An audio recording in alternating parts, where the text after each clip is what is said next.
Hi everyone, my name is Devin Pinkston. I'm with Identity Insights Counseling in Grand Junction, Colorado. Today is Wednesday, February 28th, and I've got a new topic to discuss in this video. I know I haven't done any videos in a little while, so that's why I wanted to just kind of do an update on some things that have been discussed with some of my clients in sessions, in particular my gender therapy sessions. So let's just kind of dive right into it. So today's topic will be about whether or not to come out in the workplace. So we're going to break this video down into a couple different sections. The first one is if you are in the process of looking for a job, kind of some pros and cons of that, of deciding to come out or not, if you're currently employed and you're thinking about that option, and then to kind of stay in the closet or stealth at your current place of employment or during the job interview, because I know that's an option for some people too. So we'll go into the first one of if you are currently looking for a job. The very first thing that I like to talk to people about is if they are out socially or not.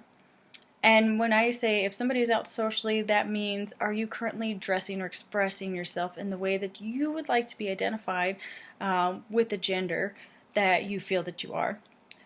So are you dressing masculinely, femininely, androgynously, somewhere in between?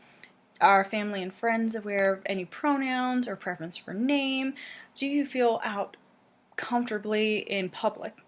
That's a very huge first step that you want to evaluate, because if there isn't a comfort there in just being out and about, or you're only out around certain people and not others, that might be indicative of making the decision not to come out right away or not to come out at all.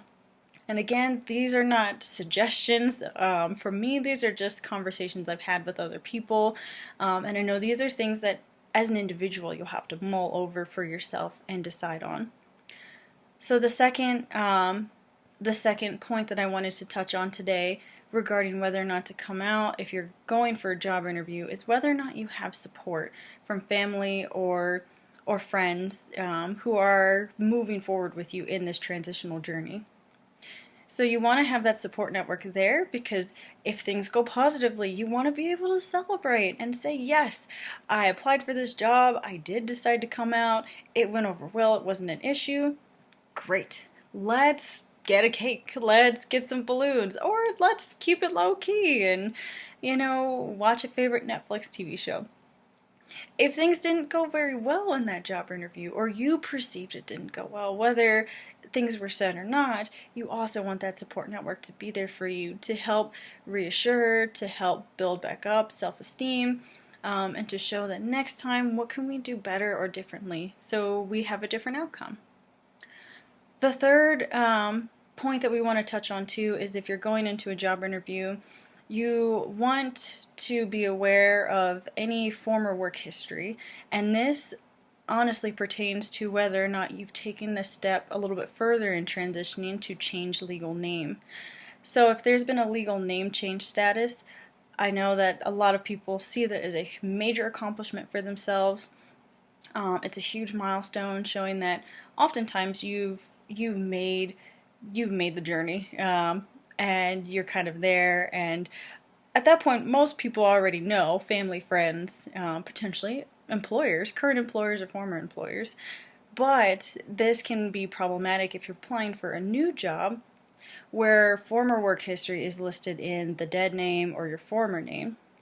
So then it does become a decision of, well, do I let my former employer know that this was my past legal name, or do I just kind of keep it quiet and let the background checks just run and see what happens from there?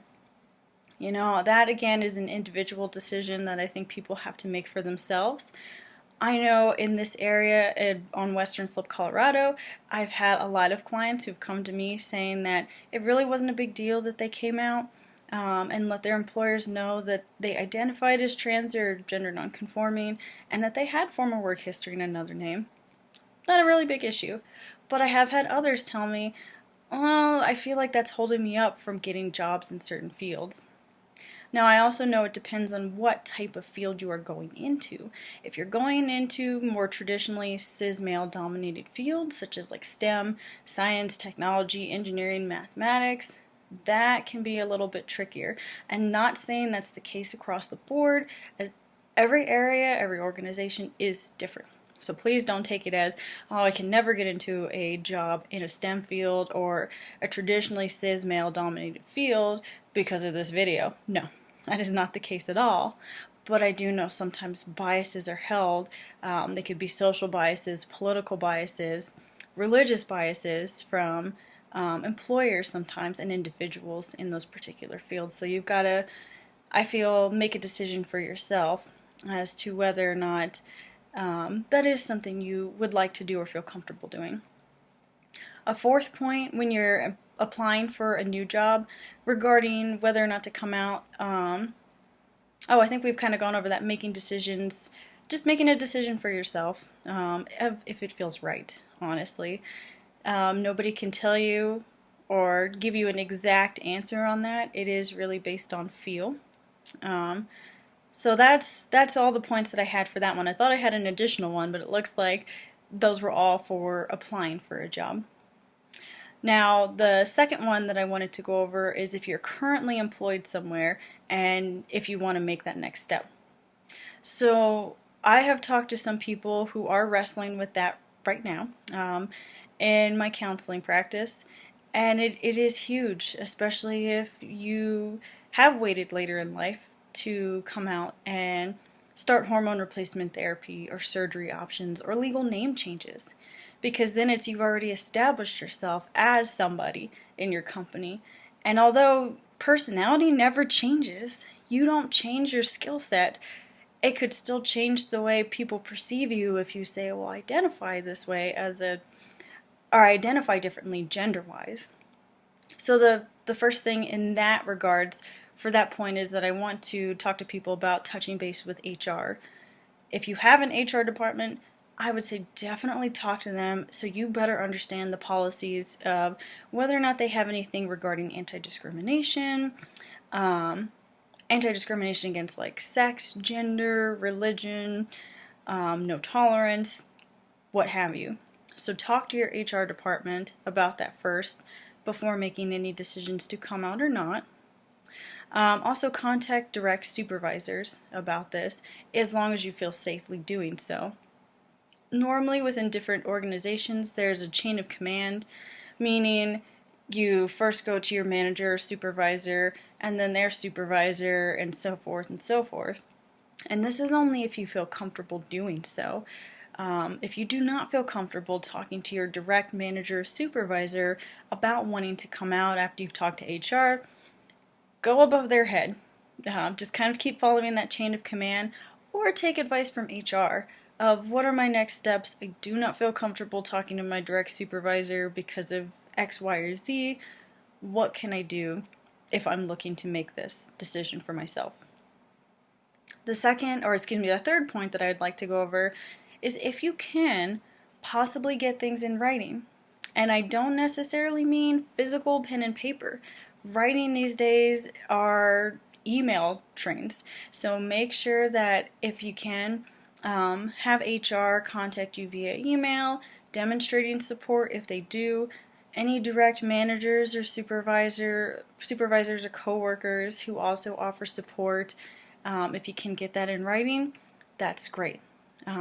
Unfortunately, sometimes we have to go this route because if there are later problems that do arise, we want to be able to backtrack and show, well, here are these chain of emails that I received where I was initially getting support and suddenly I'm no longer. So that's something that I know a lot of people have to make that decision on their own, whether or not they would like to kind of go more formal in getting that written acceptance and support, or whether they'd like to do it informally. And again, I think it really depends on where you work. Some places it's great just kind of doing it informally with just verbal confirmation, but some it is best to just, if you can, get it in writing.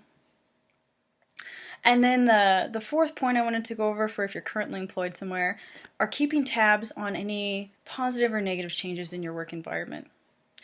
If your current place of employment does have rules about like anti-discrimination and things like that, that's great. I know sometimes though employers or supervisors or the coworkers will recognize that's the case and they will not go that route if they are looking to sort of like push you out of the work environment. They will do it in other ways. So I've talked to some clients who are afraid of, I'm not afraid of being discriminated against because I know that I've got those protections, but I'm afraid of being pushed out, whereas maybe people will no longer send me customers, or maybe certain work responsibilities will be taken away from me, or what if I'm singled out for doing poor jobs on assignments that I was previously getting praise from.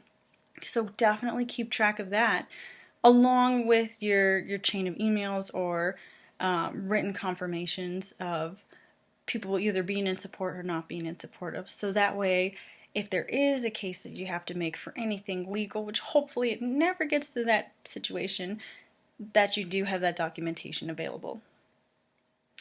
Now, the last point that I wanted to talk about are people who decide that they just do not want to come out at all in an interview at their current place of employment. And that's a very tough decision as well. And you know, as I said earlier in this video, there are no right or wrong steps to this. You definitely don't have to ever come out if that's something that you do not wish to do. I know that will become harder if you do decide to start transitioning in a job that you are in currently, because people might start taking notice, especially if there's legal name change. It might be then hard to keep things under wraps.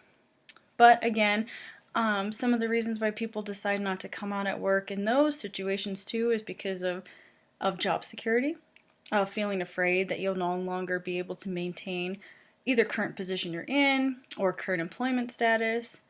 Not feeling emotionally safe is a really big one. It's not always about the physical factors, although sometimes that is a really big deal. A lot of times it is simply about the emotional safety. Are my coworkers still going to look at me the same way if I come out as transgender or non-binary or gender fluid, or they find out I do drag on the weekends? You know, you want to feel comfortable. I think everyone wants that. And then just not being supported by management, by coworkers, all of those things take into effect when you're making this decision for yourself. And also if you have a family and you are in charge of being a financial support for the family, whether it's you are the only financial support or if you're a part of that financial system, you want to make sure that you're going to be able to bring about the financial security, money that you need to sustain and thrive. And you don't want to be pushed out necessarily of an environment in which maybe you've spent years obtaining a degree for and developing for yourself, or you've had to put in a lot of time to move up into management or work your way into a certain skill set. So I definitely understand that. I would be curious to hear from you guys about some of the reasons why you out there have decided to either transition at work, to come out during an interview, or if currently you're feeling like, that's really not my thing. I don't think I will ever come out at work, or I will ever begin that transitional step in that phase. I'd like to know some details about that, of what that process has looked like for you guys. Alright, don't want to keep the video too long, so I'll go ahead and wrap it up for now. Please feel free to follow me on Facebook at Devin Pinkston, Gender Therapist in Grand Junction, Colorado. I am also on Twitter at Identity Insight, so INSIGH and then the number 1. And then you can also find me on YouTube, which I cannot remember what that link is right now, but I will have it posted at the very end of this video for you guys. Alright everyone, you take care and have a great day. Bye-bye.